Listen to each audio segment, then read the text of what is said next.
Look at you, scrolling through life with that pathetic smile plastered on your face. If I'm just nice enough, they'll finally respect me. What a delicious lie you tell yourself. Do you want to know the truth? The real truth about power? Your kindness is killing you. Every yes when you mean no. Every smile when you want to scream. Every time you put someone else's needs before your own. You're not being virtuous. You're being weak. Oh, did that penetrate that fragile self-image you've constructed? Good, because today we're ripping apart the most dangerous delusion of the modern world, that kindness will get you anywhere worth being. Let me ask you something darker. Have you ever been used by someone who knew exactly how to manipulate your good nature? If any of those questions made you uncomfortable, it's because deep down you already know what I'm about to tell you. You're just too afraid to admit it to yourself. The brutal truth about kindness. Kindness isn't a virtue, it's a strategy. And like any strategy, it can be the wrong move in the wrong situation. Niccolo Machiavelli understood this 500 years ago when he wrote that it is far safer to be feared than loved. But you've been conditioned since childhood to believe that being kind to everyone is the right thing to do. What a convenient lie for those in power to teach the masses. Let's break it down with brutal honesty. When you're kind to everyone, you're kind to no one. You become predictable, manipulable, a resource to be exploited rather than a force to be respected. Think about it. The person who says yes to everyone is the person whose yes means nothing. You're watching this video because something inside you knows I'm right. You felt the sting of being taken advantage of. You've watched as your kindness was mistaken for weakness. And let me guess, you smiled through it all, didn't you? Told yourself you were taking the high road. There is no high road in the jungle of human social dynamics. There are only predators and prey. The psychology of power. Power isn't given, it's taken. And it's maintained through strategic application of both kindness and cruelty. The truly powerful person isn't someone who's cruel to everyone. That's just a bully with an expiration date. No, the truly powerful person understands the precise moments when kindness serves them, and the exact situations when ruthlessness is required. Let me ask you something. When was the last time you set a boundary that made someone uncomfortable? When was the last time you said no without offering an explanation? If you're squirming right now, that's your weakness showing. Machiavelli wasn't teaching evil, he was teaching reality. And the reality is that power dynamics exist, whether you acknowledge them or not. By refusing to engage with them consciously, you're not taking some moral high ground. You're simply ceding control to those who are willing to see things as they are. Do you think your boss got to where they are by treating everyone equally well all the time? Do you think successful CEOs rise to the top by prioritizing everyone's feelings? Of course not. They understand something you don't want to admit. Selective application of both kindness and cruelty is the key to influencing human behavior. Here's what most people miss about Machiavelli. His advice wasn't be cruel. It was understand when cruelty serves you better than kindness. And that requires something most people lack, strategic thinking about human behavior. The 3 deadly kindness traps. First, the doormat syndrome. When you're kind indiscriminately, people will walk all over you indiscriminately. They'll take your time, your energy, your resources, and give nothing back. Why? Because you've taught them that you'll give regardless of how they treat you. You've removed any incentive for them to value you. Second, the respect paradox. Humans are wired to value what is scarce. When your kindness is available to everyone all the time, it becomes worthless in the social marketplace. This isn't cynicism, it's basic psychological economics. The person who is selective with their approval commands attention when they finally give it. Third, and most dangerous, the self-betrayal loop. Every time you're kind when your gut tells you to stand firm, you teach your subconscious mind that your own needs don't matter. Over time, you stop recognizing your own boundaries because you've crossed them so many times for others. And the tragic irony, people don't even like you more for this sacrifice. They respect you less. Look at the people you genuinely admire, not the people you say you admire to sound good. The people whose respect actually matters to you. I guarantee they all have one thing in common. They have clear boundaries. They say no. They occasionally disappoint people, and that's precisely why their approval means something when they give it. Machiavelli's forgotten wisdom. Most people who criticize Machiavelli have never actually read him. They've just heard that he advocated for cruelty and manipulation. What he actually advocated for was seeing the world as it is, not as we wish it to be. Men are bad and will act badly toward you if they have the chance. That's not cynicism. That's pattern recognition based on thousands of years of human history. Does this mean all people are evil? Of course not. But it means that given the right circumstances, most people will prioritize their interests over yours. And if you've made yourself an easy target by being indiscriminately kind, you've created those very circumstances. Machiavelli understood something profound about human nature. We claim to love kindness, but we're irresistibly drawn to strength. We say we want gentle leaders, but we follow confident ones. We pretend to value selflessness, but we exploit those who give too freely. And deep down, you know this is true. You felt the strange, uncomfortable respect you have for people who've stood their ground against you. You felt the bizarre loss of interest in people who agree with you too quickly. The strategic kindness framework.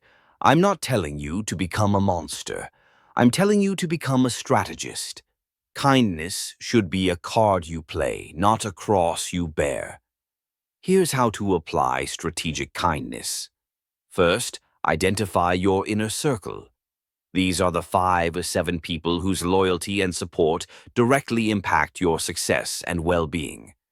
With these people, reciprocity matters. Invest your kindness here consistently but conditionally. They must give value back.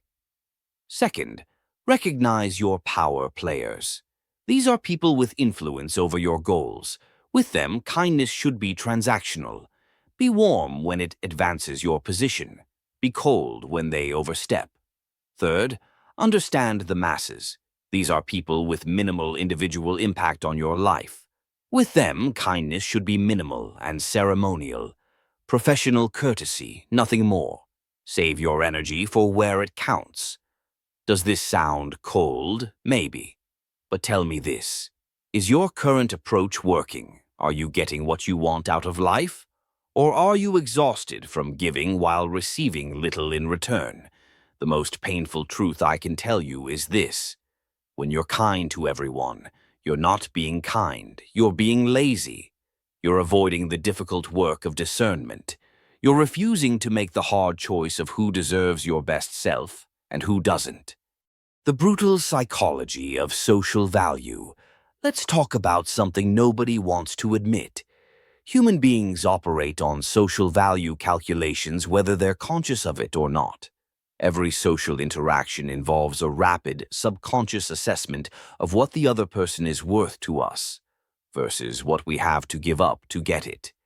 This happens below our awareness, but it drives our behavior nonetheless. When you approach every interaction with indiscriminate kindness, you're signaling low confidence in your own social value. You're essentially saying, I need to give away free kindness because I don't believe people would engage with me otherwise. Think about the last time someone was unnecessarily rude to a service worker. Now think about the last time some celebrity or powerful person was unnecessarily kind to a fan. Which one surprised you more? Exactly. We expect the powerful to be selective with their kindness. We're shocked when they're not. This isn't about being cruel. It's about understanding that your kindness has value, and giving it away indiscriminately devalues both it and you. The people who command the most respect in any room are those who clearly value their own time, attention, and approval. They're not mean, they're discerning, and that discernment signals power. The Machiavellian paradox. Here's where it gets interesting. Machiavelli understood a paradox that most modern readers miss. Sometimes the most powerful move is calculated kindness when others expect cruelty. When everyone expects you to be ruthless, a strategic moment of generosity carries enormous weight. It's not about being consistently anything. It's about being unpredictable enough that your approval remains valuable. The true Machiavellian isn't cruel for cruelty's sake. They simply understand that both kindness and cruelty are tools, not identities, and they use each tool when it serves them best. Ask yourself, are you using kindness as a tool, or is kindness using you? Are you giving strategically or giving compulsively? I can feel some of you getting uncomfortable. Good. Growth happens at the edge of comfort, and right now you're growing. The price of indiscriminate kindness. Let's talk about what this pathological niceness is actually costing you. Time you'll never get back. Opportunities that went to more discerning people. Respect you've sacrificed on the altar of likability. Energy depleted in relationships that give nothing in return. Self-respect eroded by 1,000 tiny compromises. And for what? So people who wouldn't help you move a couch can say you're such a nice person behind your back? So you can avoid the momentary discomfort of setting a boundary? What a terrible trade.